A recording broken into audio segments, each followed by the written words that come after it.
Hello everybody, and today we're gonna talk a little bit about retouching again, since that's one of the things that a lot of times people request me to do my videos about.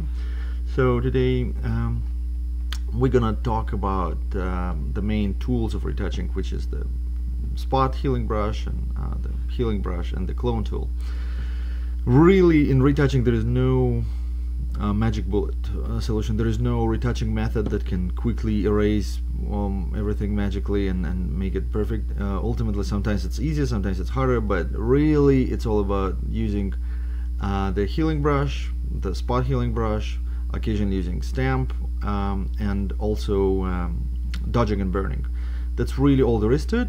And however, there are, of course, and the practice makes perfect. So ultimately, you probably already know what healing brush does or what spot healing brush does. But in reality, it's like the more you use it, basically, the more you realize its strengths and weaknesses. So here's a go. This is an image straight out of the camera of a young model that I photographed, and I'm gonna just create a new layer, just a blank layer on top, and I'm gonna name it healing layer, just heal. And this is where I'm gonna doing most of the healing. So I usually start working on the image and I start working with the spot healing brush. The difference between spot heal and the regular healing brush, to me, is they're kind of somewhat of the opposites of each other in a way, meaning that the things in which the regular healing brush fails, the spot usually does really well with, and the opposite is true too. So sometimes it's just like if I'm working on something and one tool does not work, I just switch to the other one, and it usually does the trick. So specifically what I usually use the spot healing brush for is to get rid of all the little tiny things. It is when the content aware part is switched on, it is really good at picking up and fixing things for me. You don't want to make sure that it's content aware. You want to make sure it sample all layers, since we're working on a blank layer that sits on top of our image. And if I just get rid of that, it pretty much does everything for me. I have to just move around and click on stuff, while the spot healing brush just fills in the blanks for me. I don't have to overthink it or think about matching textures or anything like that. It's usually, you see, it just kind of rebuilds the texture. Especially the more complex the texture is, the more chances are that I'll be using the spot brush rather than anything else.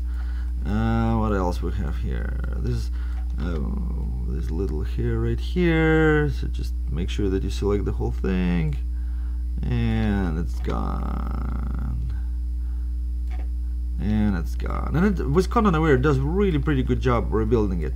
Here we have like a hair going through the eyebrow and a hair going through the eye, and I will get rid of those just because it's kind of frustrating. And I'm gonna make a first attempt at it with the spot healing brush. If it works, then great. I don't have to do anything else. Otherwise, I'll have to do it the hard way, which is with the regular healing brush. So first, I'm gonna try to trust the content aware engine of Photoshop and see if it will just get rid of it all for me. Right now it's doing okay, but it's leaving a little bit of artifacts. I might go back and fix that. I do it in short strokes. I didn't like that. I'm gonna undo that. I'm gonna try. This goes into 2, so I'm gonna make it a little wider. There you go. That's did a pretty good job there. Not bad. I can see a little bit of an artifact in here. I can go back and fix it, or I can try to fix it with the spot.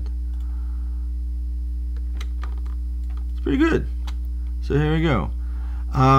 Spot brush is good at preserving textures on the line, like I was doing here when I was working on this material, so it kind of rebuilds it. And it's also good near the edges here. If you ever worked with a regular soft healing, this is a regular soft heal brush. I call it soft heal because it's soft. The hardness isn't soft. Sometimes I go hardness all the way 100, so I have a hard heal brush here as well. It depends on what I'm doing, and once again, sometimes what soft heal brush does not happy with, I can go to hard heal, and it works really well. But if you ever work near the edges, you know that sometimes you see it copies not only from here, but it also picks up the shadow from the near the skin area here and clones it as well, and that's always a little frustrating. So that's one thing that I usually try to avoid. Well, the spot healing brush, so the spot brush, is usually pretty good at not doing like that. It actually is pretty good at recognizing that the fact that this is the edge, and that you don't want to copy the stuff from it.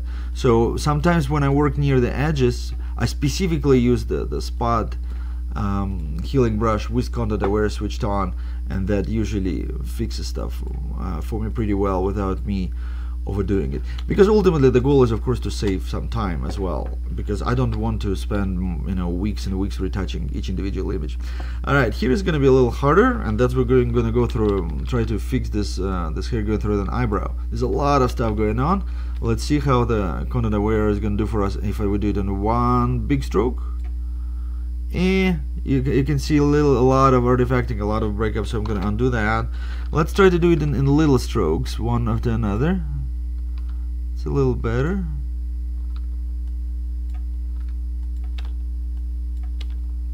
No, I still see a lot of artifacting here. I'm not happy with that.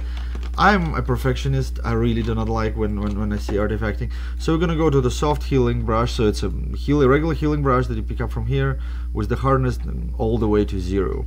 And here I'm just gonna be cloning from around like that, and I'll be cloning from different sides of this hair. So sometimes I'm cloning from the right, sometimes from the left.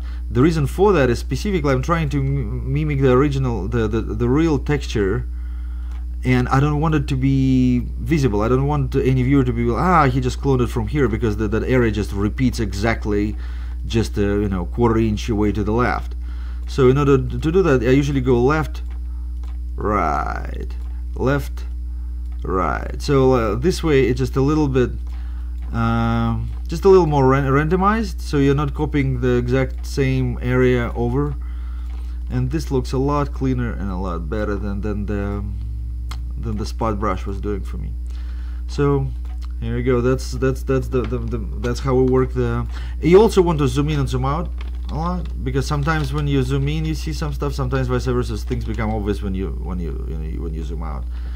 Here, one of the things you'll notice, working with children in general, is that there's really not much retouching that I will need to do here, because kids tend to be pretty close to perfect as far as skin condition is concerned.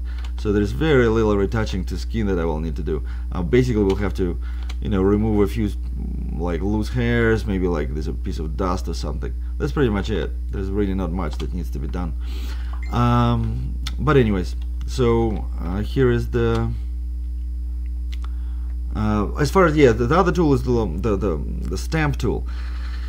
Stamp tool is not content aware, so it's just like everything is in your hands. You decide what to do with it. I rarely use it. If I do, it's usually around the very edges where there's like some really hard. Like if I was trying to get rid of this hair here. I mean, there's several ways I can do that. I can do it with a regular healing brush. So regular healing brush, keep it soft. Try to copy this texture. Yeah, well, it's more or less, it's kind of a little sloppy, but you get the idea. I could try to do it with a spot brush and see if it does a good job with this. And it actually did perfect. That's exactly what the spot brush excels at. As you can see, even though I come all the way to the edge, it recognizes this is the edge. It does not jump off. But here we have like a little longish hair right here. And spot might not do a decent job here. See, spot is not really doing a very good job at that at all. So here is the one place where I would probably use the stamp tool. So that's a regular stamp. I am using it at a low flow, simply so that it would so its opacity is 100 and flow at 4%. And I'm sampling current and below once again, just to make sure that I'm sampling from the background layer, not from the blank layer. And here is this is the place where I would occasionally use the and basically at low flow, as I brush away, it just starts to slowly disappear. This low flow allows me to a little bit to control as far as like how quickly things disappear for me. and this allows me not to overdo things. So it is particularly in places like this, if I really wanted to get rid of this hair, which I probably wouldn't. I probably would leave it as is. But the danger with the clone stamp tool in general is that it blurs the area a little bit. So you need to be careful, not overdo it too much. And the other trick would be not to oversample, meaning if I'm trying to get rid of this hair, I would sample from somewhere nearby once, and then I would press and hold my mouse button, and I just was one stroke. I don't let go, otherwise it would get too blurry too fast. So here it is, it's all in one stroke. I got rid of it, and it's not too bad. So here we go, the 3 tools, and as you can see, all my tool presets are here. This is all my favorite tools in the top here. So the ones I use the most: the soft healing brush, the spot healing brush, the low flow stamp, the wide low flow brush. So that's an actual paintbrush. That's usually what I use for dodging and burning. So white and black low flow. And then I have hard heal and texture replace. This is a healing brush, and I can touch up on those on some other ones. Texture replace is a pretty neat one that I just kind of ran into by chance, but I might touch up on that on one of my next tutorials on retouching. And then I have the 100% opacity, 100% flow, white and black brush, lighten brush, darken brush, and dodge and burn tools. Those I use much more rarely, but nonetheless. So this is the stuff on top is what I use the most. Anyways, feel free to ask away any questions. But I just wanted to talk a little bit about the differences between the 3 main tools. So to recap, once again, Spot is very good at when working near the edges, and also when working with underlying textures. Say, for example, clothes, or in my case, this black netting that I use sometimes for texture. So Spot is very good at that. It's really not good at healing any kind of large areas at all. And sometimes whether it gets a little too complex and too precise, like eyebrows, it's not really good at that either. So larger areas are better done with soft heal, and soft heal is also much better at more intricate, more the areas where it needs just more attention, and where the Photoshop brain is just not a good replacement for your brain. So that's where that would go to the soft healing brush. And the stamp, as I said, is like occasionally I use it specifically for very kind of areas near the edges, but kind of longish areas where all other tools basically would fail. It's going to be my last choice for doing pretty much anything, because it changes the texture completely and blurs it a little bit. But nonetheless, I do use it sometimes, because sometimes that's the only thing that is time effective as far as fixing something is concerned. Alright, so these are my 3 main tools, and that will be it for now.